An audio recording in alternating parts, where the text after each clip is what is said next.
It's funny. Today's episode is on materialism, and we are like in the epicenter of materialism, being here in LA. Not just LA, but specifically, we're recording this on a street called Abbot Kinney, in a neighborhood in LA, and this is like the epicenter of materialism. There's like all these stores right on the street outside of us, like tons of shopping. This is like one of the shopping destinations. And like extremely unique and very expensive stores too. Very expensive. Yeah. Like I go in there and I'm like, I cannot have, I don't know why, I don't know who's buying stuff from these stores. Anyway, so we're behind enemy lines today talking about materialism. But welcome back to the show. My name's Jason. My name is Mateen. And this show, Elevated Convo Podcast, is all about answering bigger life questions with spiritual perspectives. Mateen and I, we do these events in the LA area. We have been lucky to have thousands of attendees over the years. And at these events, we find there's a lot of people that have these bigger spiritual questions. And we know that it's not just in LA, it's all over the country. So we wanted to create this podcast to create a larger community where we can all tackle and think through these questions together. And every single episode, we do a listener submitted question. And this time it's from Christine. Christine's asking about materialism. It's something that so many of us deal with, living in big cities, anywhere really. It's online, it's everywhere. We're going to talk through materialism. We're going to talk through how to think about it, perspectives to have, maybe perspective shifts that can help us. We're going to get into all that right now. Mateen, why don't you start by reading the question? So this is from Christine. Hi guys, I live in a big city and I'm constantly asking myself how everyone around me can afford their lifestyle. I'm lucky to have a solid job that pays well, and yet I still have to be conscious about how much I'm spending. But then it feels like almost everyone else is spending tons of stuff like going out, clothes, concerts, and vacations. I genuinely don't know how they're making it work, but sometimes I find myself comparing myself to them, and I wonder if I need to spend or make more money just to keep up. And social media certainly doesn't help either. Am I getting caught up in the comparison, or is there something else there? Yeah, great question, Christine. Thank you for writing in. Everyone I think has been, I've certainly been thinking about this. All my friends have been thinking about this. We have discussions about this a lot. Living in a big city, I literally will ask my friends, like, how does anyone afford to live here? It is crazy. I think a lot of us are asking that question, and there's a few things going on, right? And we'll get into all of it. I mean, number one at the top of it is this idea of materialism, right? What is materialism? To me, it's the sort of fascination with and sometimes obsession over pursuit of material goods. It's the stuff we wear, but it's also beyond that. I think it's also, the apartment we have, the desire to like live in a nice area can be seen as a form of materialism. A nice apartment, it's not like something you buy and own, but it is a material thing that you're exchanging your money for. And there's a lot that we're going to get into about why do we decide to make those exchanges? Are we doing it for the right reasons? But I just want to start by saying that you are certainly not the only person that feels this way. I think a lot of us do. Yeah, there's a big thing in our society about instant gratification, and especially in LA, and I think many places like New York as well, where fashion and the type of job you have, the type of car you drive, the type of house you have, the type of savings you have is and what restaurants you go out to, all these things add up. So I can totally understand.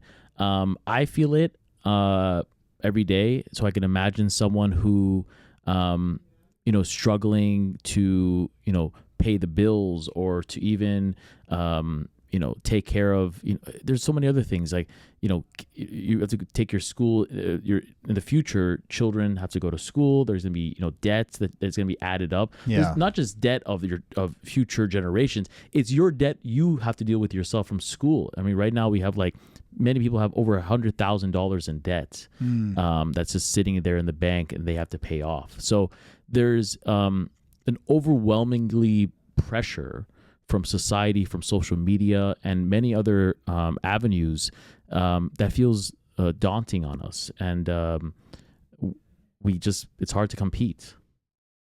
Yeah, I think that that word you use is a good one, competition, right? I think that if you peel back the layers, through, advertising, social media, there is this competition, I think, going on at times. It really all comes back to ego, right? And, one of the things we do on this show is pull these perspectives from different religions. I mean, pretty much all the religions mention some form of self or ego. And I think there's no accident, that these like ancient sources of wisdom, some of these religions 3,000 years old, they still mention it. It's, I think, fundamental to the human condition, the human experience, is struggling against the desire to sort of strengthen your sense of self and acquire possessions and build yourself up in your mind, versus the idea of being altruistic and, letting go of the self and instead focusing on the greater good, the community, etc. I think that that's a great place to start with our understanding of materialism. I think a lot of it does come from ego. And if we're honest with ourselves, like I don't post on Instagram at all now. I post like once a year. But I remember being younger and I would like travel and I'd want to post about it.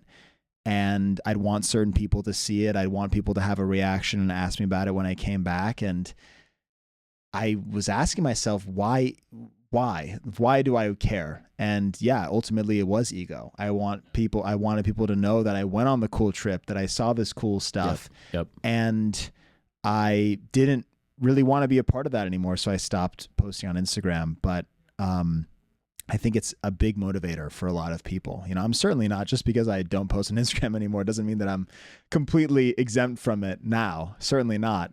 But I think that if we're honest with ourselves, ego is where a lot of this obsession with materialism starts. And I think I've mentioned this point several times. Another one I think is really big is gratitude. The sense of being present. We don't take gratitude seriously. And if we did, we'd realize that wealth is not everything. We're getting into like the little bit of religious terms, like we were brought into this world with nothing and we're going to leave this world with nothing.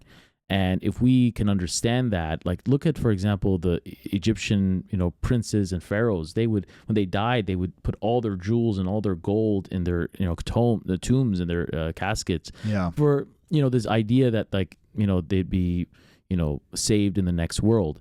But most of us know that these jewels, these things will only stay with us here. And it does, no value, at least it does no value for me to have so much things beyond my necessary means. We tend to, and including myself, think that we need to have the best of the best in order to be happy. I think materialism, the key root of materialism and ego is this idea that it gives us temporary happiness. And again, key here is the temporary part, because it vanishes as much as it comes. Like you get a brand new phone, you get the iPhone 16 Pro Max, whatever, Ultra, and first few weeks you're so excited that you have it, but then after that it just becomes, you get used to it. Yeah. I can say that about anything that we have. And so we have to, in my mind, have to understand that wealth is not a bad thing. Having wealth is not a bad thing. It's how we achieve it and what we think it does to us. Yeah. Do we use it as a tool or does it use us? Right. Or are we kind of consumed by it? It's funny you mentioned the idea of like new stuff and quickly getting over it. Like the very camera that we're taping this episode on, I remember I got it a while ago when I was young. I think I was like, 13 or something. And I was so excited. The camera is just one. I can't tell you how many times this has happened to me, but like a new thing's coming in the mail. I'm so excited. I can't wait. The thing comes and like, it's almost like the majority of my enjoyment from that thing was the anticipation. I'm waiting for it to arrive. Wait, yeah. Once I have this camera, I'm going to go take all these photos. I'm going to go walk in the, like woods and take photos and stuff. Did I ever do that? No, not really. Even today, even before we are taping this episode, I like needed a mop for my apartment. I don't have a mop. And I was busy doing something, working. And then I got a notification on my phone that like the mop got put in my package locker, and I stop what I was doing. I'm like, oh, let me go get my mop. It's like, who cares? It's like, I think that, it's so easy to get, I don't know, excited by these things. And I don't think it's necessarily a bad thing to be excited about a mop or whatever. But I think we have to, like, in my instance, right?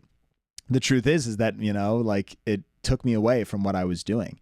And, that, I don't know, very small example, but if you, those small steps can add up, if you let materialism, like slowly kind of get you excited, like you can slowly be led down this path, where I don't know, I think about a lot of people.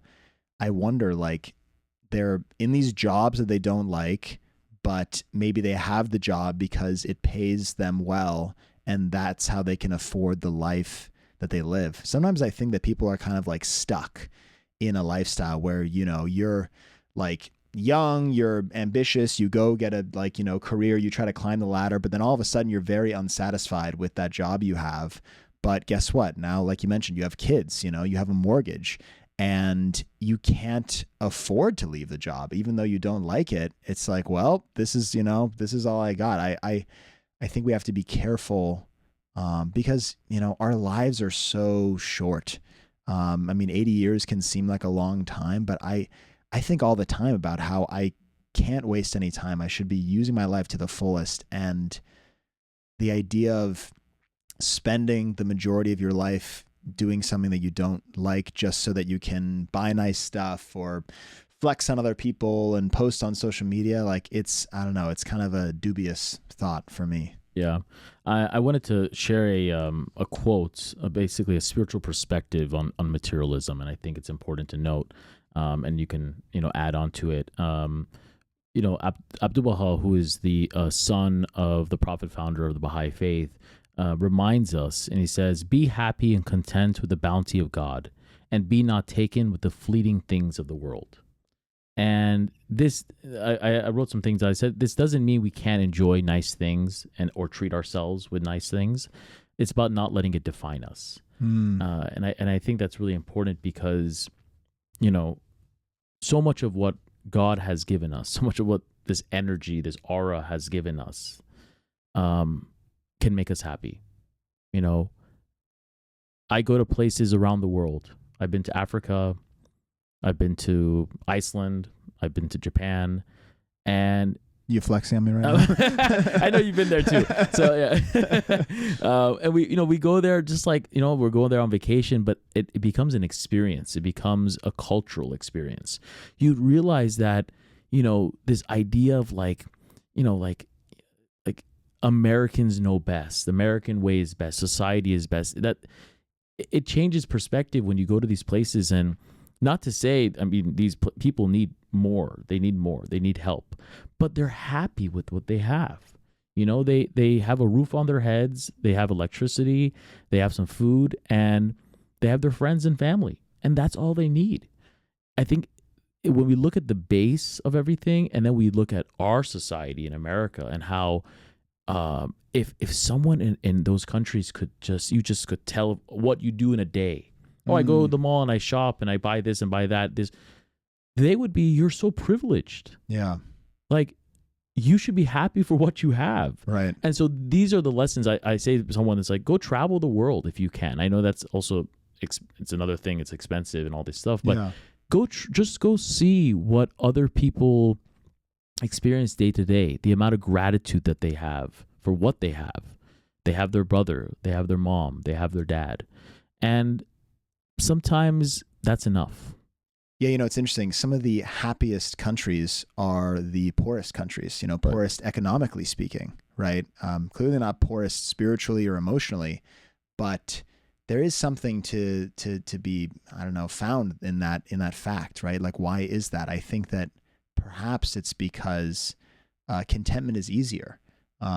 It's not to say that we don't want these countries to, uplift themselves out of poverty, because it's their, material means have their purpose. But I think the lesson we can learn is that contentment can bring you immense joy and gratitude. There's a quote, comparison is the thief of joy. Like when we see people on the street with nice clothes, I'm like, oh, I want those clothes. Or we see people go on vacation on social media, like, oh, I really wish I could go there. It's so easy to lose sight of what you do have. Everyone has something to be grateful for, everybody. And you look at all these scientists that research happiness. Laurie Santos, she's a professor at Yale.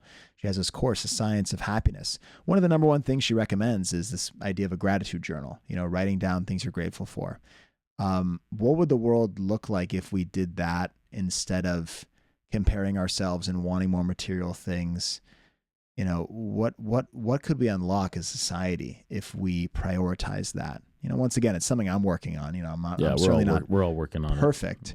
But it's something that I think about. How much does materialism take from us? Like I said earlier, like if you're steering your life in one direction to chase after material things that you don't necessarily need but you want, like what are all the other paths that you could have went down in your life that materialism kind of took you away from? I think about that a lot. Yeah. I mean, we see both sides of the angle. We see a person. I have a friend of a friend that is extremely wealthy, and has started multiple companies, but he's extremely spiritual as well, and and so much has happened in his life that he could easily say, well, it seems like it doesn't work.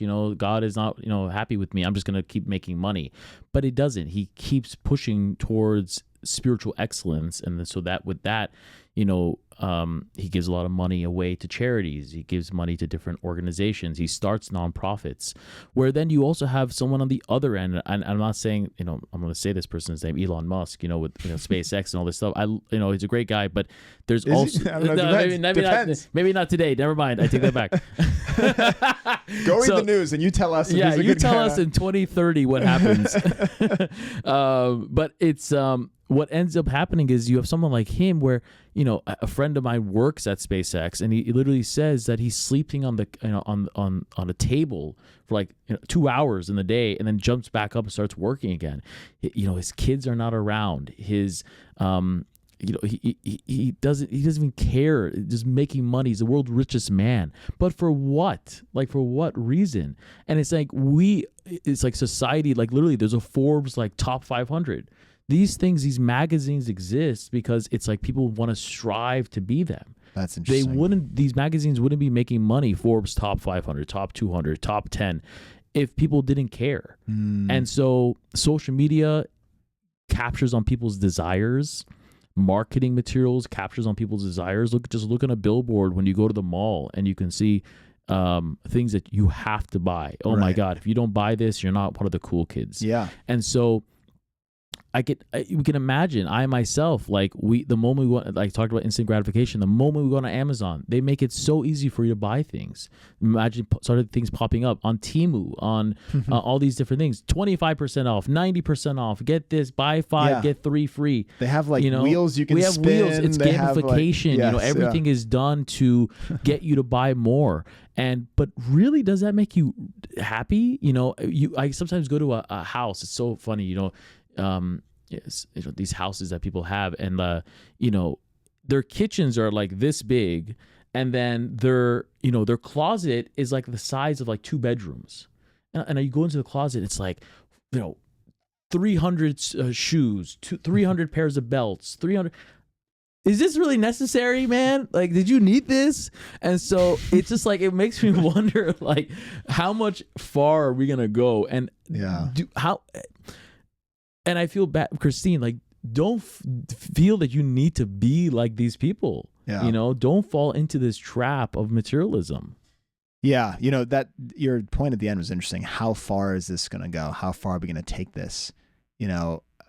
One thing that I thought of when you said that is the like damage that we're doing to our planet, right? Oh, like, it's our collective home, and yet I think materialism is one of the main reasons why we are kind of ravaging and destroying the planet. There are these crazy photos of this like huge patch of like old clothes. I think it's in the Chilean desert.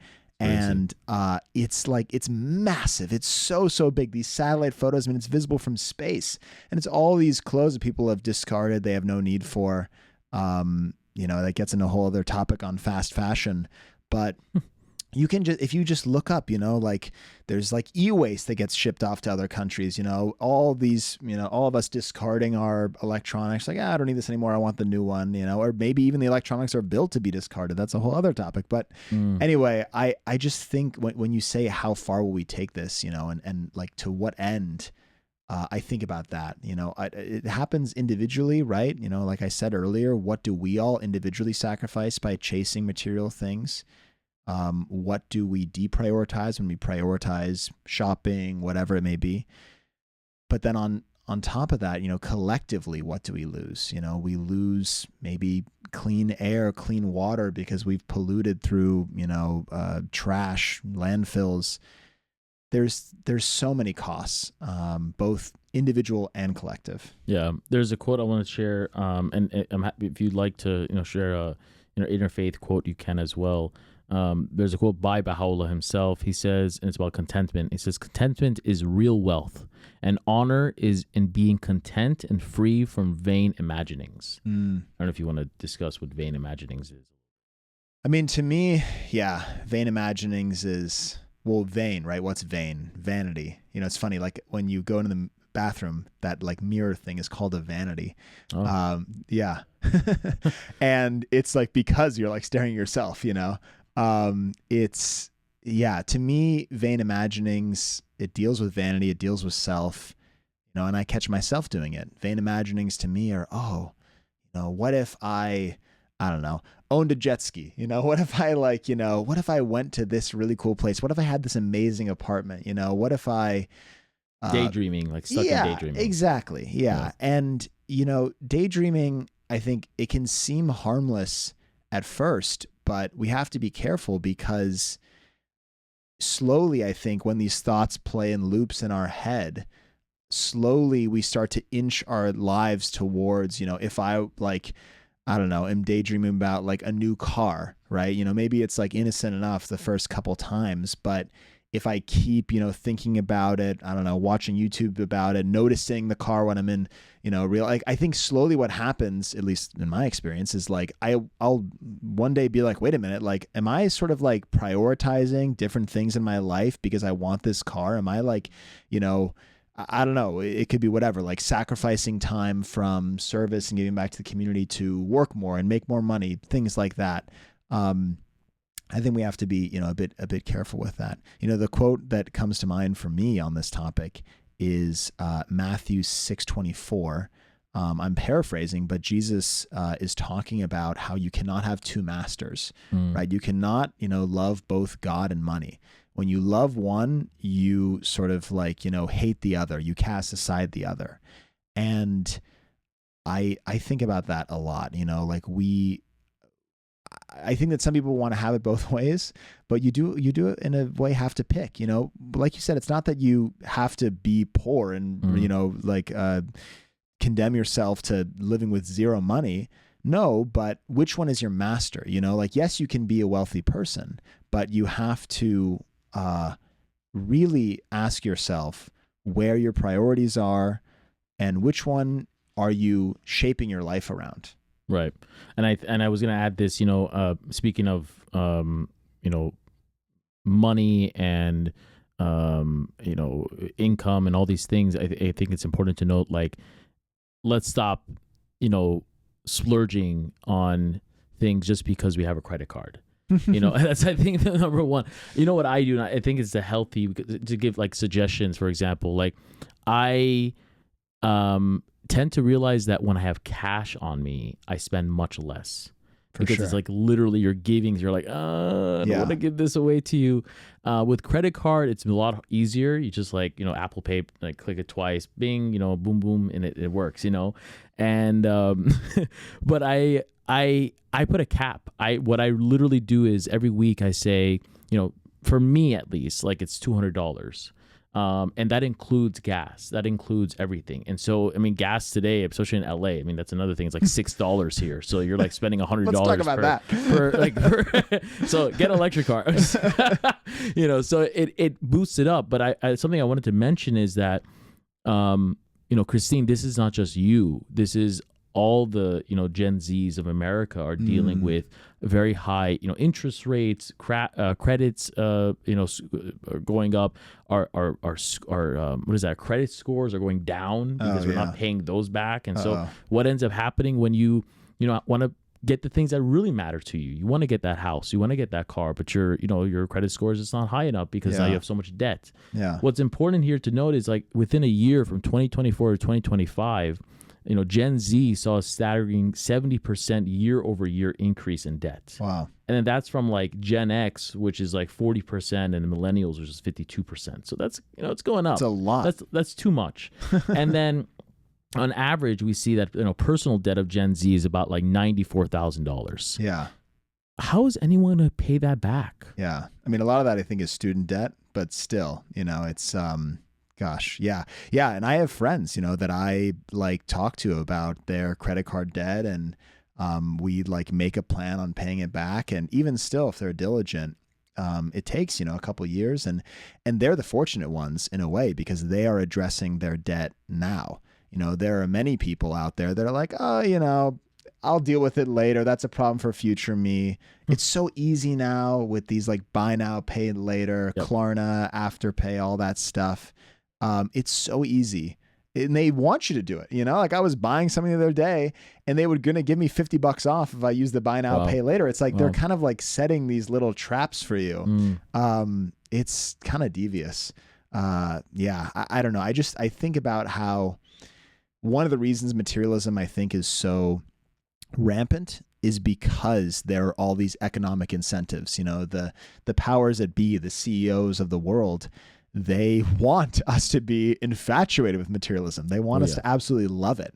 And I think that for someone that is unhappy with the way the world is set up in general, thinking twice about your materialism can be a small little form of protest, or a small little form of, let me set an example. This is what I would like the world to be like. It's a very small thing, but I think when you shift your perspective, your friends will notice, the people around you will notice, and it can spread. That change can spread. Yeah. And I had a few things that I need to mention, that, the strategies for really deprioritizing material things. I think it's like one of the things that's important is to redefine success on your own terms. Your self-worth, what's important to you, what you value. Just remember those things. It's very easy to throw those away. And then the second thing I would say is like focus on your well-being beyond money. Focus on when things like this happen where you're like, I got to go to that concert, I got to go to that event. Maybe you can, not to say you cannot, but focus more on building the relationships, building your own self-esteem, your own self-worth. And like I said about all those billionaires out in the world, what they do is they realize what makes them happy is they give their money away. Go volunteer at a soup kitchen. Go to a homeless shelter. Do something that allows you to feel gratitude, to feel contentment. When you see someone struggling more than yourself, I think it's going to make you be more aware about spending your money. I agree.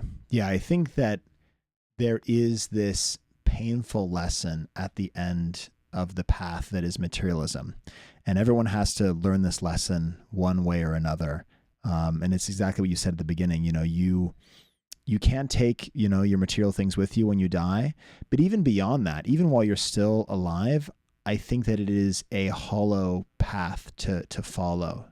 Even when you get the new car, you're just thinking about the next car after that. Right. Literally right now. There is no end to materialism. And if you don't believe me, you can look at the wealthiest people in the world. Some of them, like you said, have decided to give their wealth away because they finally got that lesson. But others are still caught up in the endless pursuit of more. And if someone with, billions and billions of dollars doesn't feel like they have enough and they want more, like, what's the point of me even trying is how I feel. It's like, let me just not even waste my time going down that path. Easier said than done. I have to constantly remind myself of it. But I think that all of us are going to have to learn this lesson at some point. And the best time to change your priorities is now. You know, one last thing that I think I should mention is this idea of, if you turn away from materialism, what do you turn towards? You know, for some people, it's religion. Like I said, you know, Jesus was talking about you can't worship both money and God. It applies this dichotomy between the two. I don't think you necessarily have to turn towards God. You know, so many people don't believe in God, right? Many people are unsure if they believe in God. So if not materialism, and if not God for some people, I think community, helping others. You know, I think the reason why there's this dichotomy between money and God is because money is inherently selfish. Well, in this context, you know, we're talking about increasing your wealth. It is inherently selfish. And then God is inherently outwardly focused. You know, you're thinking about something other than yourself. And if you're not religious, then that other than yourself can be your community. You know, it can be trying to improve the situation of those around you. It could be your friends. You could go volunteering. There's all these things that we can replace materialism with. And I think we'll find that we're a lot happier in the long term. You know, materialism, I think, is like a candy bar, a bag of chips where I want it, and then as soon as I eat it, I want it again. Or maybe I kind of regret it. Whereas I think there's so many other things in life that are more like, I don't know, a hearty meal, you know, like something healthy that gives you sustaining, lasting, well, in the case of a meal, it's energy, but in the case of your life, it's happiness. I find that really helpful, that metaphor. Yeah, I wanted to add one more thing to that you said it. I think about, like, we all have souls. This sort of idea that, like, when we talk to someone else, it could be a stranger, what is the first thing you tell them? You know, you probably say, wow, you have a nice smile. Wow, like, nice to meet you. You don't first thing you jump out and say, by the way, I'm a billionaire. Or, by the way, I have a really nice car outside. Like, that's not what we say. A lot of people, some places you go, some parties you go, I feel like maybe that's the first thing people say. Because that's, you know, it's just like you show up to a party, it's very elegant. But think about it. That's not what you do. What you do is you start off with something that's valuable to that person. You start off with something internal to that person, something that person feels and feels like they've been heard and seen. That can't be done with materialism. And so, just how Jason was saying, we focus on the community. We focus on what makes us feel better and what makes our neighbors and our friends feel better. It's not going to be money. Because what money does, it makes us selfish. It makes our egos, it boosts our ego. It makes us feel like we have it set, that we're successful. We need to change the way we view success in ourselves and in society today.